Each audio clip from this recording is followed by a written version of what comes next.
the kind of style we're going to see regardless of that. Yeah, and Gragas can have that playstyle. You know, Gragas can go aggressive. He can counter jungle. He's very good at getting deep vision. Only Angel actually going to lock in the Fiora, so that is something, despite the recent nerfs, that he's going to play. Let's see how these nerfs come into play right now. Let's see whether that is going to be enough to hold down Only Angel's Fiora. I believe it was Fiora he was on when he did that coveted solo kill. It was, yes. Alvaris, so he did play Fiora. We'll have to wait and see whether that one is going to really come into play here. And also we're going to see the Lucian locked in for Sir Scott. Lucian, really not a surprise to see that champion locked in. We saw him win the game last time. And I mean, Lucian, Sivir, Ezreal, they're kind of, and Kalista obviously are kind of the 3 or 4 big AD carries right now. Yeah, so the real threat to Fiora's early game, and I guess this is probably a more appropriate time to talk about it, rather than last champion select where we didn't see Fiora at all, is that it's just her early game that's been hit pretty hard, her early laning trading tools, in the sense that it's 2% of the target's maximum health and not 3% anymore, which means that you're not going to get...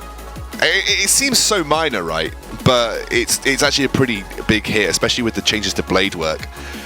And now she scales, in the sense that you used to get a scaling ratio of that, the vitals that were hit. Usually it was between 2.8 and 4.5% of maximum health per 100 damage you had that scaled up over the levels that you got. Now it's just flat 4.5%. So that the more AD you have, the quicker you scale to that late game crazy Fiora that we all know. Yeah. Absolutely. Well, we'll see whether Only Angel is going to be able to scale to that crazy late game Fiora, or whether it's going to be Zergoth taking the lead up in that top lane. We've got a couple more lock-ins here, Braum, and we've got that Jhin as well for the bottom lane of Exertus, but then we see Nidalee locked in. We just discussed how Nidalee is definitely a champion that could still be played. We are going to see that go over to Sky in the jungle, so he's going to be taking on Plex on that Gragas. Then we see Karma as well locked in. Yep, so Karma locked in here. That could be going mid for Ulfrin, could be going support for Sale Hunden. It's going to be Sky playing the Nidalee. I haven't played Nidalee since the recent nerfs to her. Essentially, the nerfs that she had was your Hunted Mark no longer stuns the enemy, and also you can no longer, the jungle creeps, and you no longer get an auto attack reset once you use Pounce. Okay. So it kind of, just as small tweaks to her jungle clear, maybe made her a little bit less effective at clearing the jungle, which is what Nidalee was always good at. Basically, you continuously reset your Pounce using your mark, and that's what made her clear so ridiculous. You just jumped on the minions, you jumped on the minions, you jumped on the minions, and you just consistently killed them. That's why Nidalee was so good. But this is kind of like a mixture of old patch, last patch composition coming out from FM. You've taken the really strong picks from old patch and then mixed them with some of the newer strong picks from this patch, like Karma. Karma is going to be going over to support role for Sale Hunden, so they're going to be going for a very aggressive lane. Interestingly enough, on the side of Exertus, I think that Braum is tier 1 support. He is in a level of his own right now because of the nerfs to Janna. I just think that Braum is probably the best support in the game right now. Absolutely. Before we talk about support's boring. I want to talk about this mid lane. I'm a support main, mate. Thank you. I don't have time for support mains right now. We've got LeBlanc versus Zed in the mid lane now. That is a matchup that will never get old to me. Skill matchup, 100% a skill matchup there. LeBlanc can definitely win it in the early portions, because when you play, I mean, this is something that Brixton told me, because I was playing LeBlanc with him and I played so poorly, he basically told me how to play LeBlanc. With like LeBlanc, with LeBlanc against melee matchups, you basically, you Q, you W, you E, every single time it's off cooldown, and you assert your dominance. It's how you beat Azirs, it's how you beat anybody that LeBlanc generally tends to exploit. You just have to be careful, because if you take a couple of shurikens to the face every time that happens, you're going to be trading damage for damage every single time. And once Ulfrin probably going to pick up an early Hex Drinker, I would imagine, especially against a Gragas and a LeBlanc. If he picks up a Hex Drinker, he'll definitely have the edge, because when it comes to level 6, where the real magic will happen in this lane, it's all about the skill of each player. How much damage can Zed put down in that ultimate timing, and how well can special chain his abilities in LeBlanc. It's really all it's going to come down to. Yeah.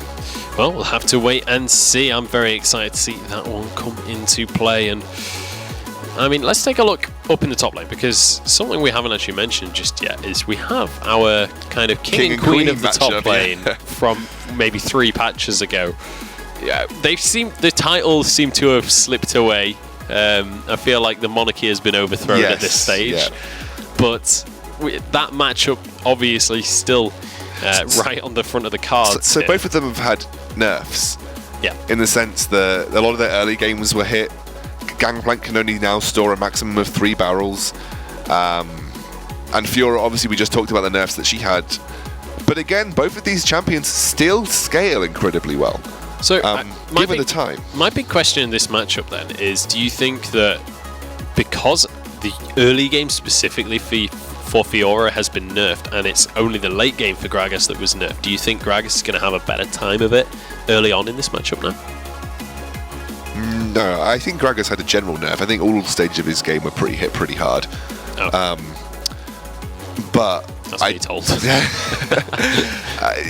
He still scales so well though because of just the damage his barrels do. They're just ridiculous. But I still think that this is a skill matchup in the sense that you just got to keep yourself as far away and kite Fiora as much as possible as the Gangplank.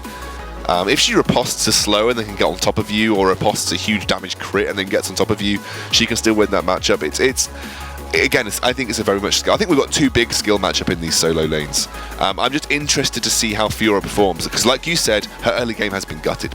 Not gutted, but hit pretty hard. Yeah, absolutely. And with these 2 aggressive junglers as well, I expect to see quite a lot of action in this matchup. I really hope to see it at least. But let's take a look down at the bottom lane now. Or in fact, before we go into the bottom lane matchup, let's take a look at the compositions in general, because we've not really talked about how these guys will be playing the map at all. Yeah, so we've got a very short, limited amount of time to do this, but you'll have a split pushing. Both of them are going to be split pushing. You've got a Gangplank and a Fiora, 2 split pushers. Gangplank does better in teamfights than Fiora does.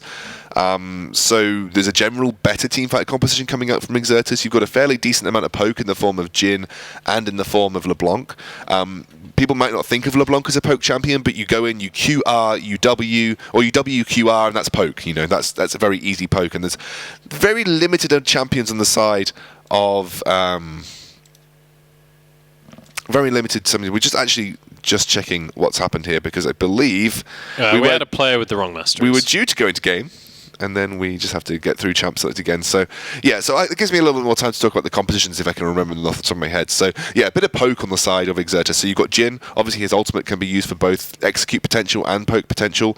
LeBlanc, you W, you QR, and that is your poke. And then you have Gangplank, who can split and also provide some form of disengage and engage with his ultimate and form of AoE damage. So it's a decent general teamfight composition coming out from Exertus. Then you look at the composition from FM. I believe it was Fiora, Nidalee, Zed, Lucian, and the support was Karma. Again, split push, you're just going to be disengaging. You could potentially 1-3-1 with that composition. That is one of your classic 1-3-1 compositions. You stick Zed in the bot lane, you stick Fiora in the top lane, and then you have disengage with Karma, who can speed your team up, you can slow the enemy team down. So I imagine they'll move towards a 1-3-1.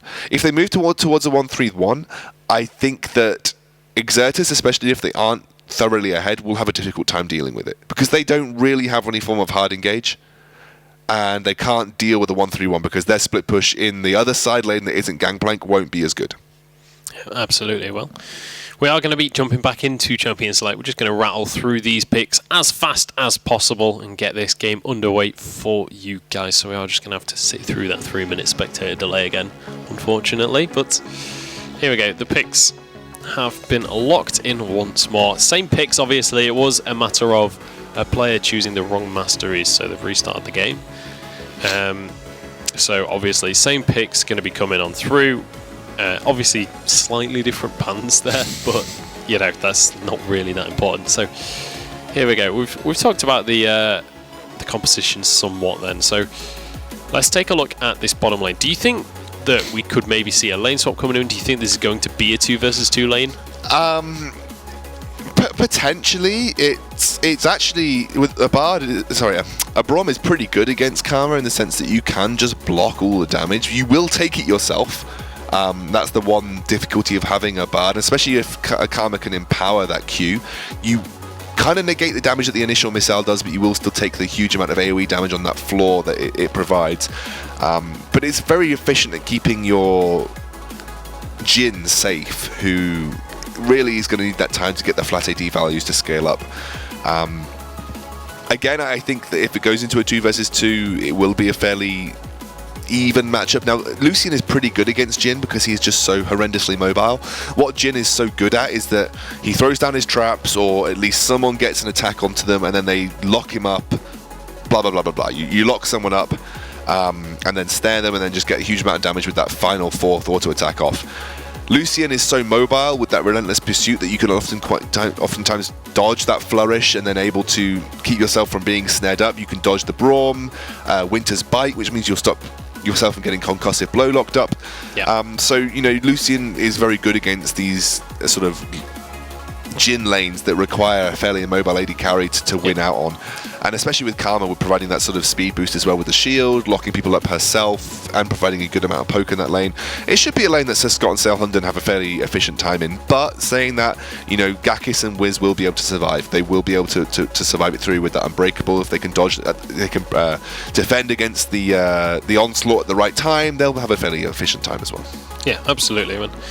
I mean, let's just remember, I feel like it's quite a long time since we actually discussed what teams are playing right now. It's Exertus versus FM. So I want to explain the situation that Exertus are in heading into this game. Now, if they win this one, this will be their 4th win on the board. Now, that doesn't guarantee them a spot in playoffs. However, if TCA loses later, I believe that is enough of a lead because TCA will only have the opportunity to win 1 more game, so they'll only be able to get up to 3 victories. So since M&M lost their game, if TCA loses later and Exertus win this game, then Exertus are through into playoffs. So if Exertus win and then TCA lose, they're definitely through to playoffs, and that means that TCA and M&M, unless Choke lose, are out of the running. Yeah.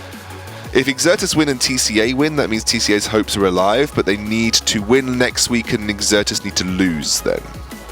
At that point, it goes to a tiebreaker. A tiebreaker. Oh, so both teams right now are 3-3. Is that correct? No. Currently, Exertus are 3-2, TCA are 2-3. But if TCA win this week and next week, they'll, in theory, both be on 4. That's what I mean. So if we're getting way complex into this. If Exertus win this week and Exertus win next week, they're guaranteed. Yeah, so if they win this week and then lose next week, then they go into a tiebreaker with TCA, but TCA need to win at least one of the 2 matches that they're playing. TCA would have to win both matches to go into that tiebreaker, but we'll have to wait and see next week for that one, whether we have any tiebreakers coming out overall. But, I mean, if the games all go to the teams that are kind of favourites according to the scoreboard this week, then next week, the major games that we're going to have are Exertus versus Choke and Manolite versus the Banditos. Assuming that all games today go to favourites, then it'll be basically Manolite and Banditos playing for 1st and 2nd, Choke and Exertus playing for 3rd and 4th. Yeah. Is it in terms of seeding? So next week is the Manolite Renegades game, and should Manolite win here versus TCA, and like you said, they are the favourites. That is the big matchup that we have to look up to, because I talked earlier about you mentioned it to me. You said you made a comparison between Manolite and Renegades. You didn't quite explain where you were supposed to go with that, and I said okay. I took that and I said, what I should have said is that I think that Manolite are the better team than Renegades. I don't think that they're better players. I think Renegades have better players individually, but Manolite just seem to have more polished tactics and more polished team play, and they never really overstep their boundaries. And what I meant to say is that going forward to next week, I think this will be a really interesting matchup because you're going to take potentially better individual players and go up against potentially a better team. Yeah, it's going to be kind of the power of solo queue versus the power of friendship, I feel, next week. We'll have to wait and see for that one, though, because right now we're here with Exertus versus FM. Now, Exertus, they're looking to secure themselves a spot in the playoffs, and FM pretty much just playing for pride and prize money at the moment because... Yeah, that's right. We talk about how every game may not have an impact, but you still get a little bit of prize money if you win a game, so it's still definitely worth it to try your hardest. Playing for the dollar right now. Playing for that dirty esports money. Yeah, boys. But here we go. Zergoth just going to be bullied out of lane a little bit by Only Angel there. I would expect... I don't know whether they'll actually go back to base. They haven't really lost a whole lot of HP, and we are just going to see standard lanes, though. Both bottom lanes going to be able to start off with their Krugs and Gromp, respectively, should they choose to. We're going to see Ulfrin up against Special in this LeBlanc versus Zed matchup. I'm incredibly excited to see this one come out here. And actually Special running with that brand new LeBlanc skin. Yes, I love that LeBlanc skin. I think it's fantastic. This is the first time I've actually seen it in-game. So you literally look like a fairy.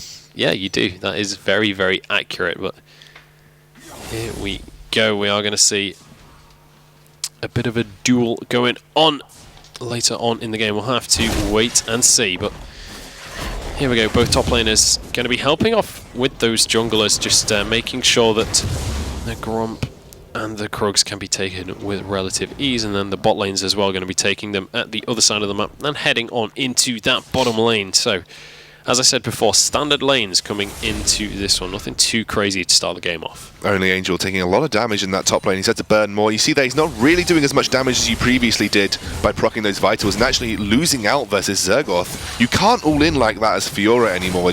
You need to be aware that you just don't do as much damage with those vital procs. And this is the thing as well, the patch was today, so this could just be a matter purely of not having had that experience of the new Fiora. Maybe this is just a matter of not...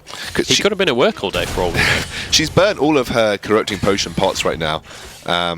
She may even back after this minion wave, I just don't know. But you're seeing here, Zergoth still has got a corrupting potion left. He's using that Grasp of the Undying to maintain some of his health. And as a gangplank, every time you use Q, it counts towards a Grasp of the Undying proc.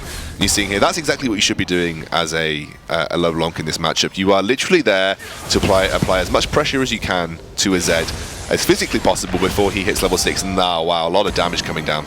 Yeah, nice little combo there. Good chains through the minion wave and then follow it up with that Sigil of Malice. Here we go, Sky. I thought he was going down to that bottom lane. He's going to be able to just take away that Scuttle Crab, though.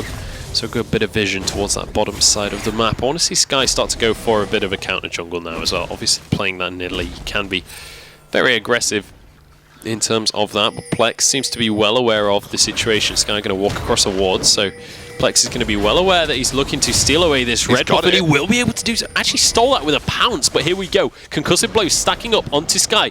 The snare isn't quite going to land though, and Wiz going to get slowed on down, so Sky doesn't get stunned and will be able to walk away with the buff. In the meantime, Special gets first blood in the mid lane. Yeah, and that is kind of what you expect as LeBlanc in this matchup. You do have the early advantage versus the Zed, and as a Zed you need to be aware that she will just continuously look to pressure you using distortion, using her comboing abilities, and Ulfrin got caught with his pants down, unfortunately. In the meantime, what happened to be a top lane, I think Fiora has been back. She's picked up the Cull, picked up a pink ward, and Gangplank going to be forced back just about now. So Fiora used her teleport already.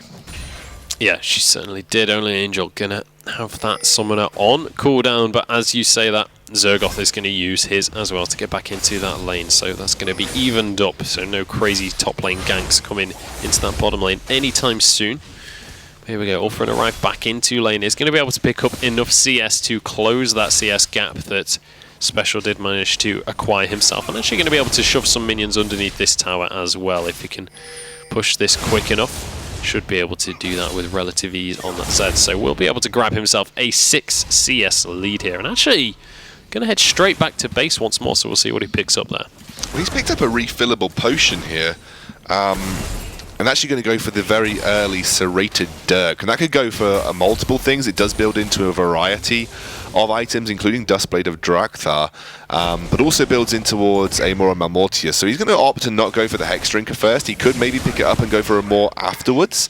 But he's gone for the refillable potion and not, he's not upgrading it to corrupting or anything like that. So something that I find incredibly interesting. Maybe he just realizes that he's going to need that sustain and he wants to be as gold efficient as possible. So, he thinks he's going to be back to base a lot is essentially what is being told by having this refillable potion in stock.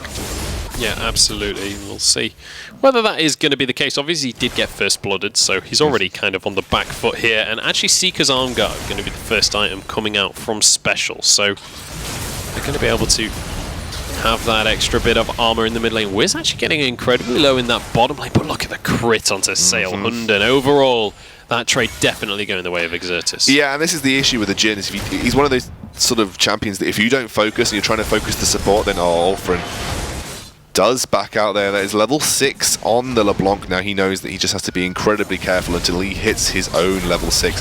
Gakis now, look, he's just being a front line because he can. Yeah, he certainly can, and Going very aggressive in that bottom lane, just doing whatever he wants right now. They're starting to take control of the lane, but they are down in CS so far, so they kind of need to try and somehow force the opponents back out of lane. Plex is hanging around there. He wants to try and make something happen. There's a pink ward in the Tribrush, so he knows he's not been spotted just yet, but I think struggling to find a way into this lane and will walk over that ward, so they are well aware that he's about there, and that's not going to lead to anything just yet. Sky, in the meantime, because he knows that jungler is down in the bottom lane, he's looking towards Special in this mid lane. Ulfrin goes in. Deathmark is going to be available and used. Look at the damage down onto Special. Ulfrin secures it, but Special trades it, and Special escapes. Nice flash spear comes out from Sky, though, and it evens it up 1-for-1. And Zergoth picks up Sailhunden. Barrage. Only Angel very low right now. Zergoth going to chase him down. Only Angel forced to flash away, uses the lunge as well, and will secure his exit. Exertus Esports right now applying pressure across the map, and in that mid lane, Special just absolutely dominant. You are going to see the components of Hexdrinker being built here by Ulfra, and I think that is... I think rightly so, yeah. What's so interesting to me is if he had gone for Hexdrinker earlier on, then he might have actually survived that little engage. Yeah, I don't think he would have been able to afford Hexdrinker just yet anyway. Because he only had the Serrated Dirk, didn't he? Yeah, but I mean, so he had Longsword originally, right? Well, he had 2 long swords when he went back to base to finish off Serrated Dirk. So maybe he could have delayed that base and gone for Hexdrinker, but he would have still been 300 gold down at the time when he went back. Okay, he's absolutely in deep water right here. Ulfrin again. I mean, Special out of cooldowns right there, so can't actually finish him off just there, but certainly... getting ready to finish him off in just a couple of minutes. Just waiting for his cooldowns, and then I'm sure he'll be going back under the tower again for Ulfrin's blood right now. Ulfrin just desperately waiting for Deathmark to get off cooldown so that he can actually fight back. But that's the issue here, because without Deathmark, there's just nothing you can do as a Zed. Because, you know, you are a melee champion, you're playing LeBlanc, who is extremely oppressive against melee champions. Sky going to take the blue buff away here. And that's something that I'm seeing from Sky. Look at the CS discrepancies between Sky and Nocturnal Plex right now. Nidalee is still a very capable jungle clear champion. She has got a huge CS advantage in the over the opposing jungler, and just across the map, just taking away every neutral objective she can find that isn't the Dragon or the Rift Herald just yet. Oh, here we go. Ulfrin is actually going to get ulted and ignited and finished off. Only Angel was coming in for a gank, but Special doesn't care. He's just going to kill the mid laner before Only Angel can even get into lane. I mean, Special is just absolutely schooling Ulfrin right now. Sky is actually in a little bit of trouble. Plex looking to try and finish him off, but he's actually out of mana. Red buff is taken away, but Sky will be able to get their heal and will be able to get to safety. That's the second time we've seen Plex try and finish off Sky, but just not quite able to do it. Only Angel going aggressive. He's popped the ultimate onto Zergoth. And the bottom lane, actually, we have a fight as well. But up in the top lane, the grand challenge is on Zergoth. He's looking to try and finish him, but is not going to be able to go underneath that tower. Ultimate onto Sailhunden. The last crit is not going to be enough to finish off that kill. This was takes a barrel of fun from the enemy there. But Zergoth is going to be able to finish off that 1v1. Actually re-engaged it at the end there. And is going to be able to take that duel. Zergoth has to flash. The flash is going back and forth down in this bottom lane. Sailhunden will be able to escape in the end. These fights just disengaging and re-engaging 24/7 here. So, Exertus, they are looking strong right now, and TCA and M&M will be clutching their hair because they desperately need this win from FM, especially for M&M, to keep their hopes alive going into next week. If Exertus win here, then I think M&M's dreams and hopes are dashed of making it to the playoffs. It doesn't look like that is going to be the case, though. It looks so strong from Exertus right now, and every lane seems to be winning out. Yeah, absolutely. And Exertus has definitely been one of our teams throughout this season that have been sort of a not a dark horse, but not quite at the very top of the table, but certainly a favourite to at least make it to playoffs. And we'll see what comes out, because typically when it comes to UK Premiership playoffs, it's not always the team that you expect winning it out. After all, we saw FM make it to the finals last time, and nobody was expecting that one. So crazier things have happened, but here we go. Plex looking for a gank in this bottom lane. Again, not going to be able to find anything, and this is rare that we see Plex struggle like this. Yeah, but all of his lanes are winning regardless, so every time he steps up, maybe that's why he's struggling. Yeah, because he doesn't have anywhere to go. He doesn't have anywhere to go, because what's the point in going mid lane? Because Special is just continuously winning 1 versus 1, even 1 versus 2 sometimes with the pressure of Sky. I mean, he still picked up a kill on that return kill. Wiz has his ultimate in a few seconds. I mean, Plex is looking for the dive. Plex gets the explosive casks, so Scott is going to be slowed on down, but Gakis wasn't ready for the snare. Oh, does get the snare. Long range, the slow is going to be there. Sail Hunden going to have to tank these shots, but Plex finishes one off. And that is going to be a free kill coming across. 6-1 now is the score in favour of Exertus. Ulfrin going in on Special in the mid lane. Oh, he certainly is. He's going to force both the Mimic and the... Yeah, no, Mimic and Distortion. I've got the abilities right there. You're correct. I've still got a bit of a horrible cold. It won't go away, and my brain is just not functioning correctly at the moment, so apologies if anything like that happens again. But here we go. The bottom tower is going to go in favour of Exertus, so that is going to be the first tower of the game, but it does mean that they have about a 2,500 gold lead now.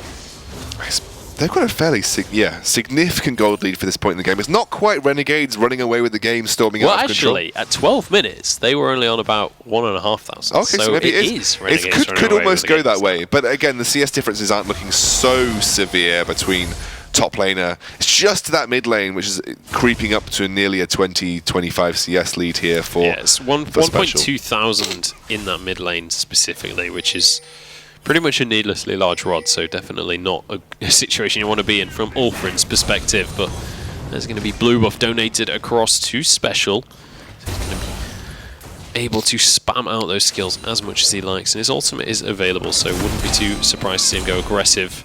In fact, just going to use that for wave clear right now, and actually Cannon Barrage going to be used in that bottom lane just to try and deal with those CS. Zergoth has swapped down to that bottom lane so that Gakis can begin pushing onto this top lane tower. Yeah, and they're going to have him very quickly. That final auto attack from Gakis, when he uses that increased damage, applies to towers as well. So it's a very powerful tower pushing tool. Looks like potentially 4 men in this bot lane. They're going to try and dive onto Zergoth here, with Sky making his way round that back of the turret. So they're going to try and make something happen and take their own turret in this bot lane. I think Zergoth has, he knows. Yeah, he knows. To be honest, they don't need to go for Zergoth right now. They need to just make sure that they get that tower, because they've already lost the tower in the top lane, and actually there's a tier 2 starting to be pushed, so they need to make this go down very, very quickly. So Scott actually channeling a base. They're going to lose that tier 2 anyway, I think, now. Yeah, I think maybe a little bit slow to act on that one. That is going to be a tier 2 up in the top lane, going down by the looks of things. That should be going the way.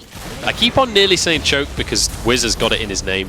It's really off-putting, but it's going to go the way of Exertus, and there's no answer right there. We are going to see a minion wave shoved underneath this tower, but Zergoth is going to be there to clear the minions. So they were looking potentially to try and trade their own tier 2 in that bot lane, but they immediately saw that they were going to lose their inhibitor turret if they tried to go for that play. So they backed off very, very quickly. But again, another beneficial trade for Exertus. Oh, what is going on here, though? Yeah, we've got a couple of members trapped right now. Special getting onto Sky. Flash is actually going to be forced out from that one. Curtain Call can't find any of the shots that he's looking for, and actually Special now going to get the death mark onto him. Shuriken's coming on through. The death mark is not going to be anywhere near enough, but that is going to be what a Q coming out from Sailhund, and finishes that one off, and it's traded 1 for 1. Did sacrifice his own life just to pick up that kill. Ulfrin now gets his Hex Drinker procced by Wiz, who's looking to try and chase, but I don't think he's going to be able to find anything there. They're going to have to settle for a blue buff. And it goes over to Gakis, and they're going to go and potentially move towards this dragon. Going to try and clear out some vision. It's interesting that no one, even despite having a serious number advantage, want to try and prioritize that dragon early on, because of just how little benefit it gives your team to go for a neutral objective like dragon. But it doesn't provide enough worth after that first dragon, and you can pick up that first dragon at any point that you like. Plus they had to defend that mid lane turret because Only Angel was pushing very heavily onto it.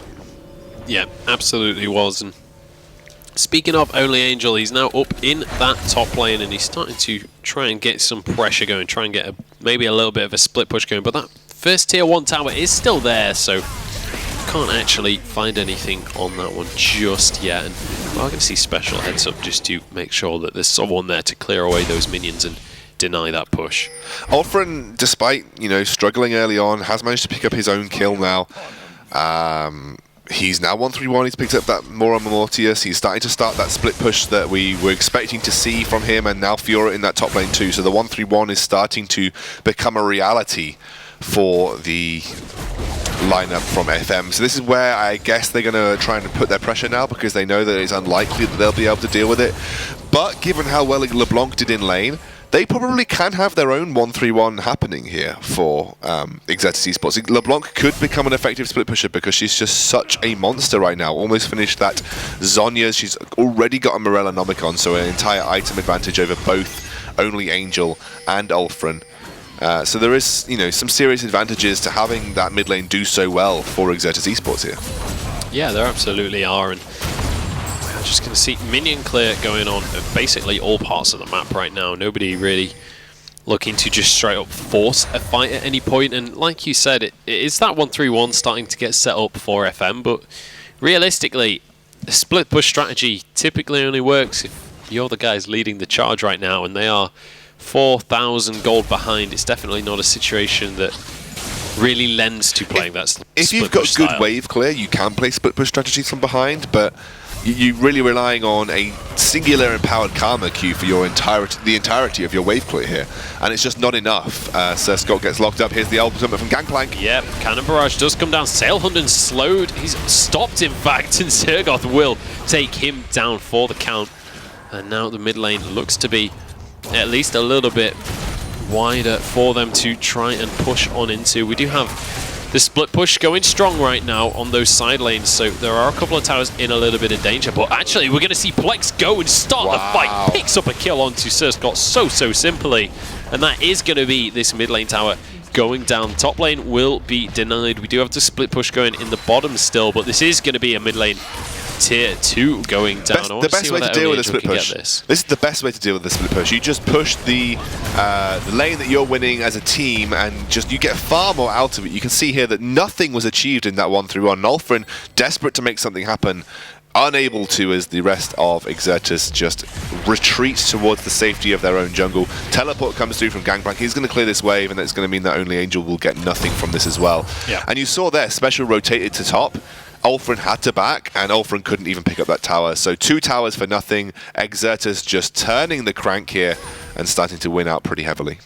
Yeah, absolutely. 7,000 gold now after taking those 2 kills and 2 towers in the mid lane. And that is going to be the tier 1s and tier 2s taken in both the top and middle lane for them. So Baron is definitely something that could be on the cards very early on in this game for EXE. We'll see whether they're going to be able to take that objective, or at least take control of that objective and force FM to check that when it's really going to be very difficult for them to fight for vision control. There is still a tier 2 up in that bottom lane for FM Esports, but we'll see whether they're going to be able to get over there at all. They've only managed to take 1 tower themselves so far this game, and it was that tier 1 in the bottom lane. Oh, Ulfrin. The Ethereal's chains missed, but that was just a double Sigil of Malice and did a third of his HP in one go. Just huge pressure that Special can apply in a split push role. They're going to try and take this Rift Herald before it despawns in the next 20 seconds, so they're on a little bit of a timer here. Maybe Sky hoping for a miracle steal with that. Nidalee, no, going to get blocked by the wonderful Unbreakable. What such a wonderfully balanced skill that it is. He's going to block that spear right at the end there. And again, Ulfrin unable to deal with Special in the split push, and eventually may even potentially... No, he's not going to go down, but he'll take a lot of damage. And you see here Zergoth now moving towards the bot lane to try and deal with this Fiora. So the 1-3-1 from EXE is stronger. They don't even have a 1-3-1 composition, but because Special is so strong... Oh, Only Angel actually starting to get aggressed upon. Curtain Call comes out. Flash has to be there from Only Angel, but Parlay would have been coming up any second there. Gakis does get the kill credit himself. And that is how you deny a 1-3-1 right there. You get rid of one of the ones. Exactly, and your other one is so scared of the opposing lane member that he just can't push up effectively in the split push. Look at the vision control. It's very defensive, but good pink coverage, I would say, from FM Esports. I like that they're playing and lighting up their own side jungle when they've lost so many of their outer tier 1 towers. But you can see the aggressive ward strategy coming out from EXE Esports too, and now they're going to move around knowing they have complete safety to move for the enemy blue side jungle. They're going to rotate through, and Sir Scott just gets pinned Bald is going to be able to survive, does get his heal out here, and actually Only Angel joining the team fight, but we've mentioned in the past how Fiora ain't the greatest team fighter there ever was. And Gak is actually flashing forward to try and get those kills. He will be able to do it. That dancing grenade bounces around and finally hits the head of Sky. It's 2 kills over to Exertus, and they're going to be able to finish off this tower. In the meantime, Special wasn't even in that fight. I know, and that was a 4 versus 4, I think, at the realms of it. Fiora, like you said, not particularly great in a team fight, and especially bad against someone like Braum, because Braum is just so easy to get a stun on literally everybody in the team, even with a singular auto attack. And Fiora does so badly versus hard CC, unless she can basically riposte all of it, which is practically impossible.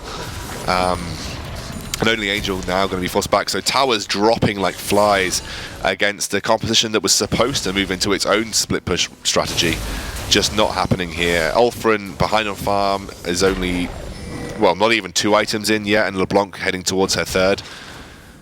It's not looking great for FM Esports. I don't think, unless a miracle happens and they take it really, really late, that they can win from this point. Yeah, I mean, 11,000 gold down is a pretty big deal right now. It's more than a big deal, yeah. It's huge. it's certainly going to be a mountain for them to climb, we'll have to see. But right now, from the eyes of Exertus, what are the next steps here to actually be able to break into this base? They've got that bottom lane inhibitor tower down already. Do they just force that inhibitor? Yes. Do they go for Baron? Yeah.